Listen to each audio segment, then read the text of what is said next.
అక్కడ మేము ఫైట్ చేస్తూ ఉంటుంటే రోడ్డు వెంబడి చిన్న బజ్జీలు వేస్తున్నారు. బజ్జీలు అంటే ఏముంది, మన పురుగులు అంటారు కదా, అక్కడ పురుగులు వేస్తూ ఉంటుంటే ఆయన ఇప్పుడు మనిషి స్టారు, సూపర్ స్టారు వేస్తూ ఉంటుంటే టక్కన షూటింగ్ స్టార్ట్ అయిపోతుంటే టక్కన పురుగుల దగ్గర పోయి ఆ ప్లేట్ పెట్టుకొని తీసుకొని తింటున్నాడు. టక్కన ఇదేంటి ఇంత పెద్ద మనిషి ఏంటి ఇంత సాధారణ ప్లాట్ఫారంలో టిఫిన్ తిన్నాడు అని మాకు డౌట్ వచ్చి సార్ని అడిగి, ఏంటి సార్ ఇంత సింపుల్గా పోయి తిన్నారు అంటే, మనం ఎంత పెరిగినా ఎంత ఎదిగినా కానీ మన మనసు సాధారణంగా ఉండాలి.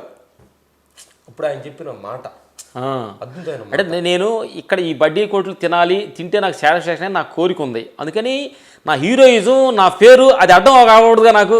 నేను ఇష్టానికి ఉండాలి. నేను అంటే ఆ పేరు ఆ డబ్బు నా ఆనందానికి డిస్టర్బెన్స్ చేస్తుంటే నా పేరు డబ్బులు ఎందుకు అనే పాయింట్ని అక్కడ క్యాచ్ చేశారు ఆయన. నేనే తినాలనుకున్న బడ్డీ కోటి దగ్గర వెళ్ళి తింటున్నాను, నా పేరు నాకు సూపర్ స్టార్, నా డబ్బు నాకు అరసం లేదు, నాకు ఆనందం అక్కడ ఉందన్న నచ్చి తింటున్నాను అనే దానిలో ఆ పాయింట్ మాకు బాగా నచ్చింది. సార్ అంటే